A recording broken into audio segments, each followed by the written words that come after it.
नमस्कार, स्वागत है आप सबों का एक बार फिर से। मैं हूं रोशन मिश्रा। हम लोग अरिथमेटिक का पहला टॉपिक स्टार्ट कर चुके हैं, रेशियो एंड प्रोपोर्शन, जिसमें इससे पहले भी एक क्लास हमारा हो चुका है जिसमें हमने आपको एकदम बेसिक समझाया। तो जब तक आपका बेसिक कॉन्सेप्ट क्लियर नहीं हो पाएगा तब तक आप इस चैप्टर को तो बना ही भी नहीं पाओगे, ठीक है। और फिर आगे जो अरिथमेटिक है उसमें भी आपको प्रॉब्लम आएगा। तो मेन हमारा यही है कि बेसिक्स को समझे और इसी बेसिक्स को समझने के बाद फिर हम लोग पूरा चैप्टर को पढ़ते हैं, तो यही बेसिक्स हमारा क्लियर होता है। और इसके बाद फिर आने वाले अरिथमेटिक के टॉपिक में इसी का इस्तेमाल करते, इसी बेसिक्स का इस्तेमाल करते और क्वेश्चन को सॉल्व करते, जो कि बहुत आसान हो जाता है, ठीक है। तो हम लोग इसमें शुरुआत करेंगे। पिछले क्लास में हमने आपको टोटल 8 पॉइंट बताया था। एक तो 3 रिलेशन बताया था। टोटल रिलेशन होता कितना है? 3 रिलेशन होता है, greater than, less than and equal to, ठीक है। तो अगर आपने वो क्लास नहीं देखा है तो प्लीज़ आप जाकर के वहाँ पर देख लें, ठीक है। फिर उसमें हमने 5 पॉइंट भी बताया था कि रेशियो कैसे फिक्स करते हैं हम लोग, ठीक है। बस बहुत छोटा सा पॉइंट था। आज हम लोग देखेंगे बैलेंसिंग ऑफ रेशियो, ठीक है। बैलेंस ऑफ रेशियो कंप्लीट करने के बाद इसी में हम लोग कुछ टाइप्स भी देख लेंगे रेशियो का। इसको कंप्लीट करने के बाद फिर हम लोग आएंगे क्वेश्चन पे। क्वेश्चन का जो पीडीएफ है वो इसी वीडियो के डिस्क्रिप्शन में लिंक उसका दिया हुआ, तो आप वहाँ से उसको जाकर के डाउनलोड कर लेंगे पहले से ही। टोटल आपको रेशियो एंड प्रोपोर्शन में 170 क्वेश्चन हमने दिया है, तो आप क्वेश्चन भी डाउनलोड कर लेंगे और फिर यहाँ से क्लास भी करेंगे। आपको जो भी डाउट आएगा तो आप कमेंट सेक्शन में ज़रूर लिखेंगे, ठीक है। और जो भी टास्क आपको दिया जा रहा है तो उसका आंसर भी आप कमेंट सेक्शन में ज़रूर देंगे, ठीक है। मैं सबका नाम लूँगा हर एक वीडियो के बाद कि आपने कौन सा सही जवाब दिया, कौन सा गलत जवाब दिया, ठीक है। तो चलो हम लोग बिना समय गवाए स्टार्ट करते हैं बैलेंसिंग ऑफ रेशियो। सबसे पहले आपको समझना है कि बैलेंस आखिर किया क्यों जाता है और बैलेंस आखिर क्यों नहीं किया जाता है। दोनों ही चीज़ों को समझना है। तो जब तक हम दोनों ही चीज़ों को नहीं समझेंगे, पक्ष और विपक्ष दोनों ही चीज़ों को अगर हम लोग नहीं समझेंगे तो फिर हमारे लिए काम बहुत टफ हो जाता है। हम बचपन से पढ़ते हुए आ रहे हैं कि ए इज़ टू बी बराबर अगर दिया हुआ है 2:3 एंड बी इज़ टू सी बराबर दिया हुआ 4:5, ठीक है। अगर ऐसा दिया हुआ है, ध्यान से देखना, ऐसा अगर दिया हुआ तो क्वेश्चन हमसे पूछा क्या जा रहा है कि ठीक है बताइए ए बी और सी का रेशियो क्या होगा, ठीक। और दूसरा ऐसा भी पूछा जा सकता है कि ए और सी का रेशियो क्या होगा। ध्यान से समझना है सिर्फ बातों को, ठीक है। ऐसा बचपन से आप पढ़ते हुए आ रहे हैं, लेकिन उसका मेन मुद्दा ये नहीं है कि बचपन से पढ़ते हुए आ रहे हैं और इस क्वेश्चन को आप सॉल्व कर देंगे, ठीक है। आपको ये क्वेश्चन नहीं है, मैं आपको पहले ही बता दूं कि बहुत लोग सोचते हैं कि ये क्वेश्चन है। ये क्वेश्चन नहीं है, ये क्वेश्चन का पैटर्न है, क्वेश्चन का बेसिक है। पहले इसको बेसिक्स को समझो, यही चीज़ हमको आगे लगेगा क्वेश्चन में। ऐसा सिचुएशन क्रिएट होगा और फिर ABC हमको निकालना पड़ेगा, ऐसा क्रिएट होगा सिचुएशन, ठीक है। तो इसलिए ऐसा ना सोच के चले कि ऐसा अब डायरेक्ट आपसे क्वेश्चन पूछा जाता है। जब पहले किसी को नहीं पता था तो बहुत सिंपल क्वेश्चन भी उठा करके दे दिया जाता। अभी भी छोटे छोटे एग्ज़ाम में इस तरह का क्वेश्चन पूछ लिया जाता है, लेकिन मैं आपको बता दूं कि ये क्वेश्चन नहीं है, ये बेसिक्स का ही एक पार्ट है, ठीक है। अब B यहाँ पर है, C यहाँ पर है, ABC। ध्यान से समझना कि बैलेंस करने का ज़रूरत कहाँ पर है और बैलेंस करने का ज़रूरत कहाँ पर नहीं है, ठीक है। इसको बहुत समझना ज़रूरी है, तभी फिर हम लोग आगे बढ़ पाएंगे। जैसे देखो यहाँ पर एक हम एग्ज़ाम्पल लेते हैं, राम और श्याम। तो राम और श्याम का एज दिया हुआ है 12 वर्ष और 24 वर्ष। इसी श्याम का तुलना अगर हम लोग मोहन से कर दे तो श्याम क्या है यहाँ पर 24 वर्ष तो हो गई। मोहन के बारे में हम लोग कुछ भी बात कर लेते, जैसे 48 वर्ष ही बात कर लेते या 72 वर्ष लिख देते हैं हम लोग, 72 वर्ष। तो जब राम का यहाँ पर फिक्स एज दिया हुआ, श्याम का फिक्स एज दिया हुआ, यहाँ भी श्याम का फिक्स एज है, मोहन का फिक्स एज है, ठीक है। तो अभी ये एज के रूप में दिया हुआ है, मतलब एक्चुअल नंबर है। और जब एक्चुअल नंबर है तो राम का मोहन के साथ हम लोग आराम से तुलना कर सकते हैं। राम 12 वर्ष का है, मोहन 72 वर्ष का है, 12 छाके 72, यानी मोहन राम से 6 गुना है। लेकिन अगर यही रेशियो के रूप में दिया हुआ रहे, रेशियो का रूप में होने का क्या मतलब है? उस दोनों के बीच तुलनात्मक संबंध है। तुलनात्मक संबंध कैसे बनता है? 12 इकाई 12, 12 दूनी 24। देखो तुलनात्मक संबंध कैसे बनता है, इसको भी समझना बहुत जरूरी है। तो राम से श्याम, हमने से किस में लगाया? राम में। और पिछले क्लास में हमने आपको बताया था जिसमें से लगता है वो बेस होता है। तो राम से श्याम 1 से 2 है, 1 से 2, तो 1 से 2 होने का मतलब क्या है? 2 गुना होना। या 12 वर्ष है राम तो श्याम है 24 वर्ष, तो 2 गुना है। अगर श्याम से राम के बारे में बात करें, श्याम से राम के बारे में बात करें, तो श्याम से राम क्या है? आधा है, 1/2 है। देखो इसको समझना बहुत ज़रूरी है। कहीं भी अगर A:B दिया हुआ रहे 2:3, अगर हम पूछे कि A से B कितना गुना है, A से B कितना गुना है, तो यहाँ पर ध्यान से देखो, एकदम बहुत बहुत छोटा छोटा बात बता रहे, लेकिन बहुत इंपॉर्टेंट चीज़ बता रहे हैं। तो से किस में लगा हुआ? ए में लगा हुआ, ए में लगा हुआ सी। तो जिसमें भी से लगा हुआ है, बी के बारे में पूछ रहा है, तो उसको हमेशा 1 रखो, 1 रखो। फ्रैक्शन में हमेशा क्या रखते हैं? 1 रखते हैं। तो अब जब ए को 1 देंगे, जिसमें से लगा हुआ उसको 1 देंगे, तो यहाँ पर जो 2 है वो रेशियो के उस तरफ जाएगा, और जैसे ही रेशियो के उस तरफ जाएगा तो वो क्या हो जाएगा? 3/2 गुना हो जाएगा। ए से बी 1.5 गुना है या 3/2 गुना है। अगर यही क्वेश्चन पूछा जाए कि बी से ए कितना गुना है, बी से ए कितना गुना है, तो इस बार क्या हो गया? इस बार ध्यान से देखो, इस बार बी से लगाया, जिसमें से लगाया उसको क्या देना है? 1 देना है। तो b को जब हम लोग 1 देंगे और a पहले से यहाँ पर 2 लिखा हुआ है, तो यहाँ पर 1 देने का मतलब है कि इस 3 को बराबर के इस तरफ भेजना। तो ये बराबर के अनुपात के इस तरफ आएगा, तो अनुपात के इस तरफ आने का मतलब क्या है कि ये इसके नीचे चला जाएगा। यानी हम लोग बोल सकते a b से 2/3 गुना है, जबकि b a से 3/2 गुना है। ये बहुत इंपॉर्टेंट पार्ट है और इसका हम लोग खूब इस्तेमाल करते हैं, इसको समझना बहुत ज़रूरी है। ठीक है, अब हम फिर से आते हैं। ये बात मुझे पूरी उम्मीद है कि आप समझ चुके होंगे। अब आते हैं हम लोग इस टॉपिक पे कि बैलेंस क्यों करते हैं और कहाँ करते हैं और कहाँ नहीं करते, बहुत ज़रूरी है। जब आप देखेंगे कि राम और श्याम का एज का रेशियो 1:2 आया, जबकि श्याम और मोहन का एज का रेशियो 1:3 आया। अगर 12, 24, 72 नहीं पता है हमें, तो ध्यान से देखो, क्या हम लोग राम का तुलना मोहन से कर पाएंगे क्या? बताओ। अगर 12, 24, 72 नहीं पता है तो राम का तुलना मोहन से कर पाएंगे क्या? कर पाएंगे, लेकिन उसके लिए एक कंडीशन है। ये जो श्याम इसमें है वही श्याम उसमें है, यानी कॉमन है। तो जब श्याम कॉमन है तो हम आराम से राम का तुलना मोहन से कर पाएंगे, लेकिन उसके लिए जो व्यवस्था है, उसके लिए जो वे है, उसी को बैलेंस कहते हैं। ठीक है, अब श्याम क्या है? 2 और श्याम यहाँ पर क्या है? 1, लेकिन रियलिटी क्या है कि रियलिटी श्याम इक्वल होना चाहिए। श्याम कहीं भी, अरे श्याम को नीचे रखो चाहे छत पे बैठा दो, तो श्याम का एज क्या चेंज हो जाएगा क्या?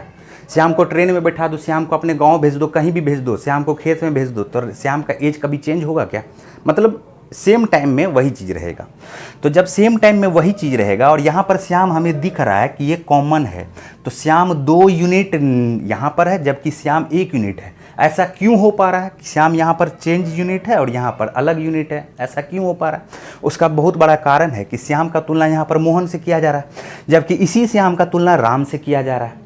ठीक है, तो अलग अलग लोगों से तुलना किया जा रहा है, अलग अलग एज के लोगों से तुलना किया जा रहा है, तो वो तुलनात्मक संबंध जो है वो तो चेंज होगा कि नहीं होगा? वो चेंज होगा।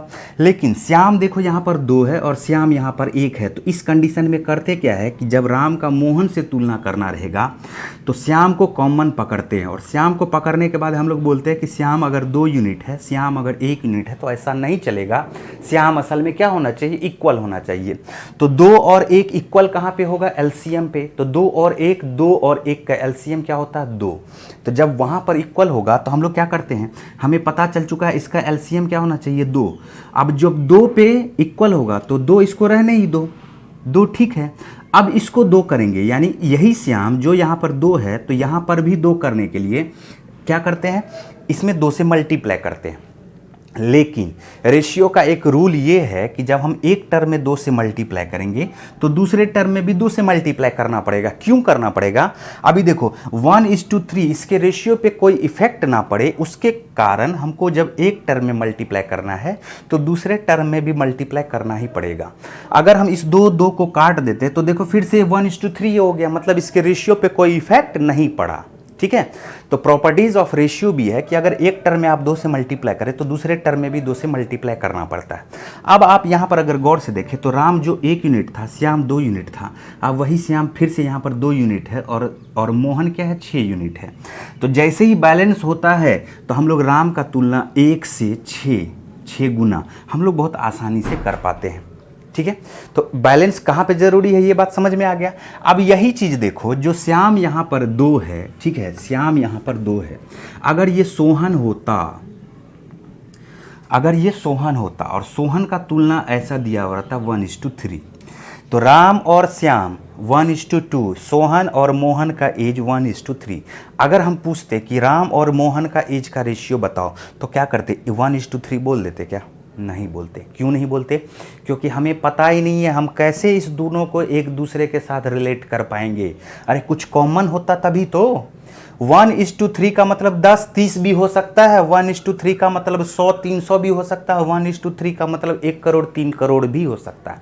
तो क्या वहाँ पर फिक्स है वो बात हमें नहीं पता है। ठीक है, तो इसलिए यहाँ पर जब दोनों रेशियो में कुछ भी कॉमन नहीं है, तो यहाँ पर हम लोग बैलेंस नहीं कर पाएंगे। तो जहाँ कहाँ बैलेंस नहीं करना है, कहाँ बैलेंस करना है, ये दोनों ही बातों को समझना है। ठीक है, अब हम लोग आ जाते हैं अपने क्वेश्चन पे। ठीक है, थोड़ा बड़ा बड़ा करके भी हम लोग देखेंगे। बचपन में आप जो पढ़ते हुए आ रहे हैं, थोड़ा सा उसको जानना तो ज़रूरी है ही, लेकिन बहुत ज़्यादा जानना ज़रूरी नहीं है। जैसा आप यहाँ पर देख पा रहे हैं कि A-B 2:3 है, B और C 4:5 है। ठीक है, तो आप बचपन में ऐसे पढ़ते हुए आ रहे होंगे 2:3 और इस तरह से यहाँ पर 4:5 इस तरह से। तो 2 को 4 से मल्टीप्लाई कर देना है, 4 दूनी 8, 3 को 4 से मल्टीप्लाई कर देना है 12, 3 × 5 = 15। तो ये इसलिए आपको बचपन में सिखाया गया है, कि अगर आपको टेक्निक मालूम नहीं है तो आप ऐसे याद करके बहुत आसानी से कर पाते हैं। तो आपका उस टाइम में दिमाग बहुत ज़्यादा डेवलप नहीं हुआ रहता है, तो आप इसको सिर्फ क्या करते हैं, ये याद रहता है कि ऐसे क्रॉस कर देंगे और आंसर मिलना ही मिलना है। लेकिन आंसर मिलाना हमारा मेन मकसद है ही नहीं। अब आपको क्या करना है, अपने आप को थोड़ा सा डेवलप करना है, समझना है कि B यहाँ पर 3 है, B यहाँ पर 4 है। चूँकि B दोनों में कॉमन है, जब B दोनों में कॉमन है तो हम लोग कॉमन रेशियो इसको कहते हैं। टाइप्स ऑफ रेशियो भी अभी हम लोग देखेंगे। ठीक है, तो इस तरह की चीज़ को हम लोग कॉमन रेशियो भी कहते हैं या कंटिन्यूड रेशियो भी कहते हैं। ठीक है, अब जब B यहाँ पर 3 है और B यहाँ पर 4 है, तो असल में क्या होना चाहिए, दोनों इक्वल होना चाहिए। और जब दोनों इक्वल होना चाहिए तो 3 और 4 का एलसीएम होता क्या है, 12। 3 और 4 का एलसीएम क्या होता है, 12। 3 और 4 बहुत सारी संख्याओं पे बराबर हो सकता है, 24 पे भी हो सकता है, 36 पे भी हो सकता है, लेकिन हमें लेना क्या है, सबसे छोटा संख्या। तो 3 और 4 का एलसीएम क्या हो गया, 12। ठीक है, अब हमें पता चल गया कि 3 को 12 करने के लिए किससे गुना करना पड़ेगा, 4 से। और जब 3 में 4 से गुना करेंगे तो इसके साथ रेशियो कौन सा है, 2 का, तो 2 में भी किससे गुना करना पड़ेगा, 4 से। इसी तरह से B है 4, तो 4 को 12 करने के लिए किससे गुना करना पड़ेगा, 3 से। तो जब 4 के साथ 3 से मल्टीप्लाई करते हैं तो उसके साथ जो रेशियो है 5, उसके साथ भी 3 से मल्टीप्लाई कर देते हैं। अब देखो 4 दूनी 8, ये हो गया 12, तो A हो गया 8, B हो गया 12, B यहाँ पर भी देख लो 12 ही है, लेकिन इस बार C क्या हो गया, 5 × 15। तो रेशियो क्या हो गया, 8:12:15। और मुझे पूरी उम्मीद है कि आप बैलेंस करना समझ रहे होंगे कि क्यों बैलेंस करते हैं। और जब जैसे ही हम लोग A, B, C को बैलेंस कर देते हैं तो A और C का भी रेशियो निकल चुका होता है, क्योंकि ये बैलेंस है। तो A अगर 8 यूनिट है तो C कितना यूनिट है, 8 और 15 यूनिट। देखो रेशियो का कोई यूनिट नहीं होता है, इसीलिए हम लोग इसको रिप्रेजेंट कैसे करते, बोलते हैं 8 यूनिट है, 15 यूनिट है। लेकिन असल में ये क्या है, आपको मैं समझा चुका हूँ अभी का भी। असल में ये क्या है कि A C से 8/15 गुना है, जबकि C A से 15/8 गुना है। ठीक है, ये रिलेशन होता है। चलो अब देखो, इसको कहा जाता है टाइप्स ऑफ रेशियो। भी अगर देखेंगे तो पहला टाइप होता है कॉमन रेशियो, ठीक है, या कंटिन्यूड रेशियो भी हम लोग बोलते हैं। ठीक है, और दूसरा टाइप होता है कंपाउंड रेशियो। दूसरा टाइप होता है हमारा कंपाउंड रेशियो।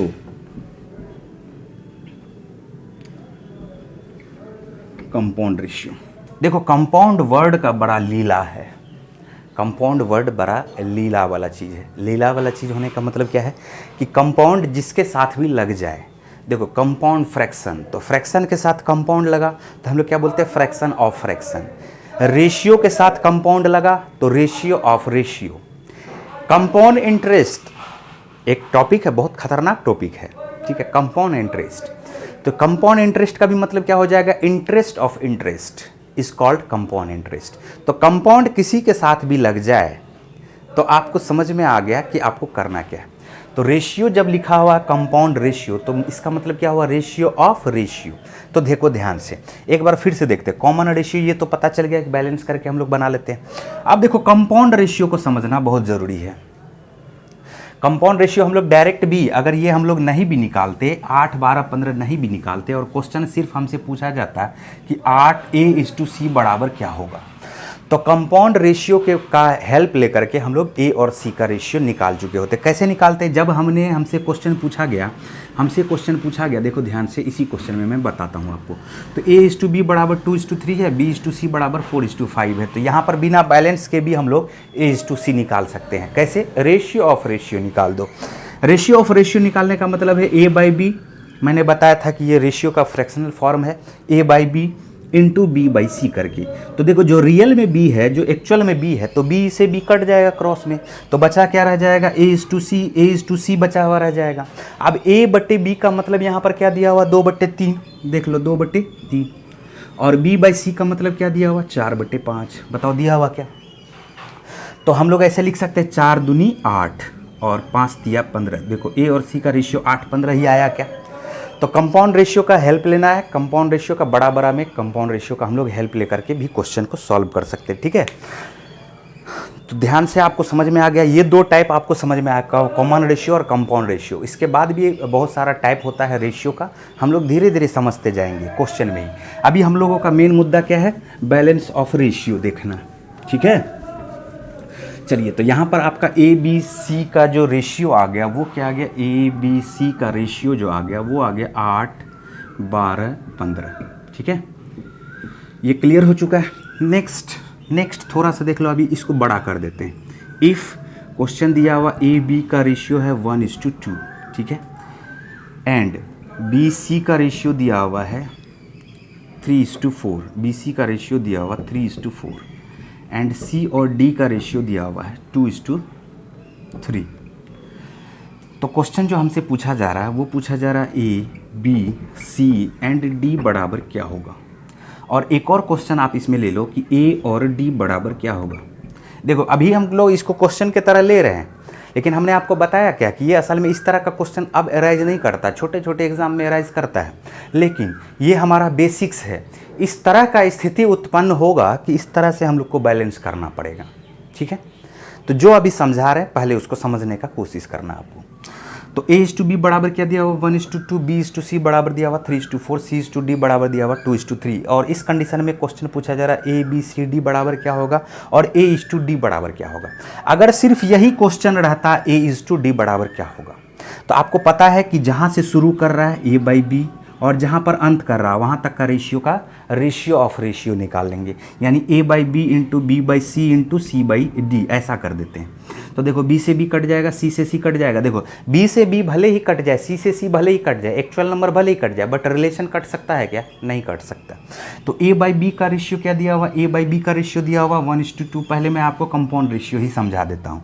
दूसरा रेशियो देख लो ध्यान से, यहाँ पर क्या है 3:4 और तीसरा क्या है 2:3।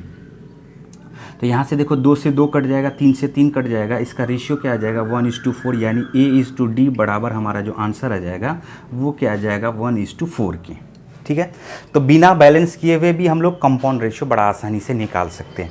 अब आते हैं बैलेंस कैसे करते हैं, यहाँ पर समझना है ध्यान से। A/B बराबर दिया हुआ 1:2, ठीक है, B/C बराबर दिया हुआ 3:4 और C/D बराबर क्या दिया हुआ 2:3।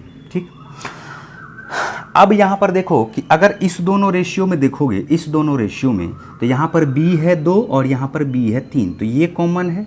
जबकि इस दोनों में रेशियो में देखोगे तो C कॉमन है। तो किसी भी दो रेशियो को पहले एक साथ बैलेंस कर लेते हैं, जैसे हम लोग पहले दोनों को बैलेंस कर लेते हैं।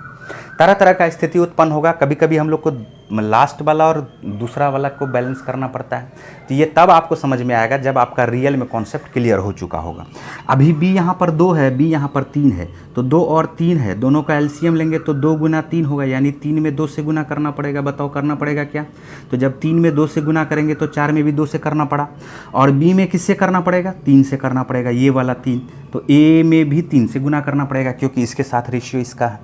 अब देखो ये दोनों बैलेंस हो चुका है, देखो b क्या है 6 और यहाँ भी b क्या आ चुका है 6, तो ये तो बैलेंस हो चुका है, तो हम समझ चुके हैं कि ये दोनों बैलेंस हो चुका है। अब आते हैं इस दोनों पे, क्योंकि इसी दोनों में c कॉमन है ना, तो c यहाँ पर हो क्या चुका, अब 8 हो चुका है c, तो 8 हो चुका है c, और यहाँ पर c क्या बता रहा है 2 बता रहा है, तो 2 और 8 का जो रेशियो होगा, 2 और 8 का जो रिलेशन होगा या एलसीएम होगा वो क्या होगा 8 ही होगा। तो 8 होने का मतलब 8 को कुछ छेड़छाड़ मत करो, इसको 8 बनाओ, तो जब इसको 8 बनाएंगे तो किससे गुना करेंगे 4 से, और जब इसमें 4 से गुना करेंगे तो c के साथ रेशियो किसका है d का, तो d में भी किससे गुना करना पड़ेगा 4 से। अब हम लोग इसको लिख सकते हैं a b c और d का रेशियो, ध्यान से देख लो।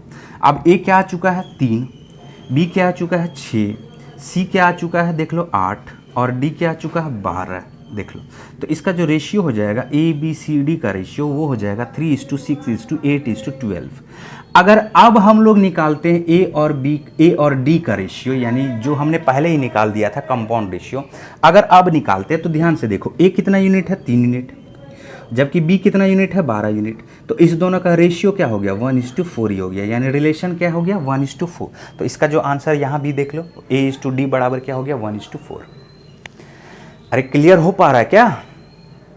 देखो अगर सेशन अच्छा लगे तो लाइक तो ज़रूर करना, कमेंट की अपेक्षा मुझे सबसे है, ठीक है, कमेंट की अपेक्षा मुझे सबसे है। आप लोग हर एक लोग कमेंट करो, जो भी वीडियो देखते हो वो सभी लोग कमेंट ज़रूर करो, ठीक है।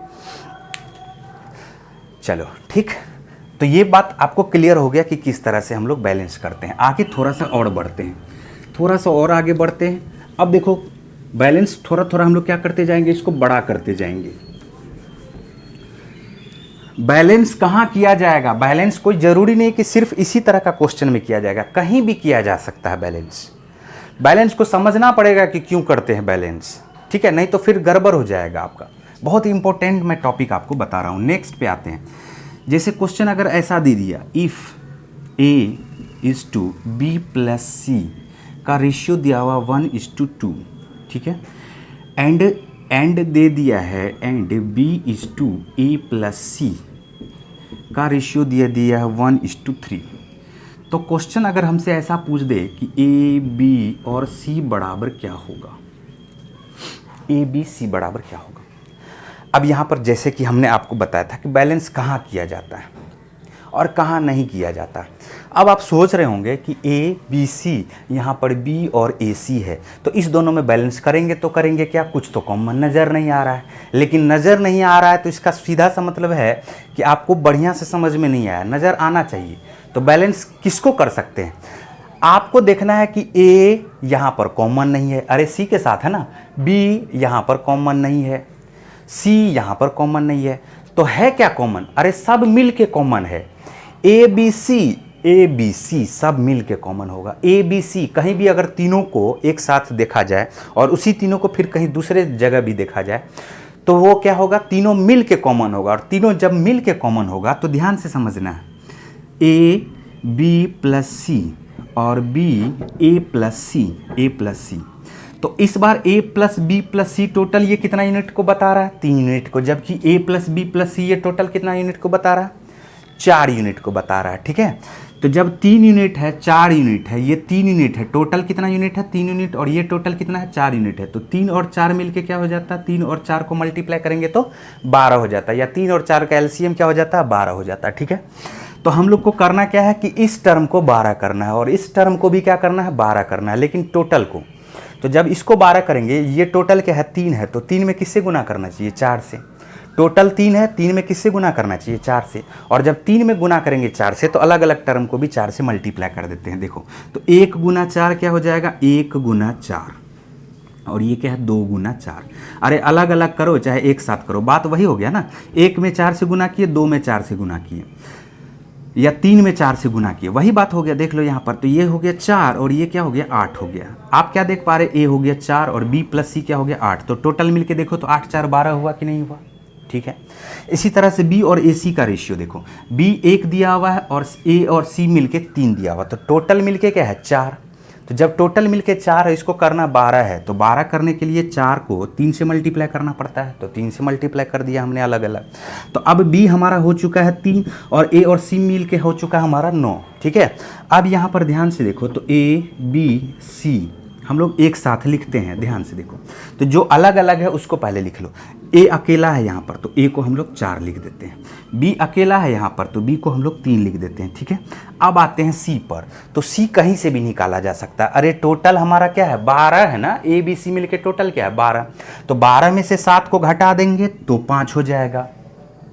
या ए और सी मिल के टोटल कितना है, 9, और उसमें से ए क्या है, 4, तो 9 में से 4 को माइनस करेंगे तो क्या हो जाएगा, 5। या बी और सी मिलके क्या है, 8, बी और सी मिलके क्या है, 8, और उसमें से बी क्या है, 3, तो 8 में से अगर 3 को घटा देंगे तो बी सी क्या आएगा, 5। तो ये परफेक्टली बैलेंस हो चुका है, और हम लोग इसको बोल सकते हैं ए बी सी का रेशियो 4:3:5 है। क्लियर हो रहा है क्या?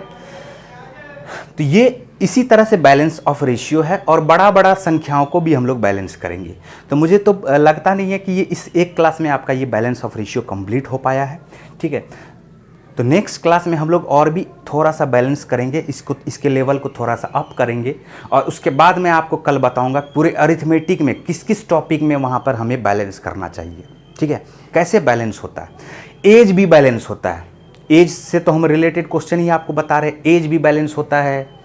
आप मिक्सर का क्वेश्चन देखेंगे, इसमें मिल्क एंड वाटर है, इसमें भी मिल्क एंड वाटर है, तो वहाँ भी बैलेंस होता है, लेकिन कैसे बैलेंस होता है वो भी आपको समझना है। ठीक है, तो मुझे पूरी उम्मीद है कि ये क्लास आपको कंप्लीटली समझ में ज़रूर आया होगा। देखो, सिर्फ क्वेश्चन बना लेने से नहीं होगा, उसका पूरा बेसिक्स को समझना ही पड़ेगा। तो एक और क्लास हम लोग बेसिक्स का करेंगे, और उसके बाद जैसा कि मैंने पहले भी कहा है कि डिस्क्रिप्शन में आपको PDF दिया हुआ है, तो आप उस PDF को पहले से ही आप अपने पास रखेंगे। ठीक है, अगर ये सेशन अच्छा लगे तो शेयर ज़रूर करना, लाइक ज़रूर करना, लोगों के पास ज़रूर शेयर करना, अपने दोस्तों के पास। ठीक है, और सबसे बड़ा जो चीज़ है आप सबों से कि आप कमेंट ज़रूर करना। ठीक है, कमेंट 100% करना ही करना है कि आपको ये सेशन कैसा लगा, आप समझ पाए या नहीं समझ पाए, फिर आगे हम लोग और भी इस चीज़ को आसान करेंगे। ठीक है, तो तब तक के लिए बाय बाय, नमस्कार।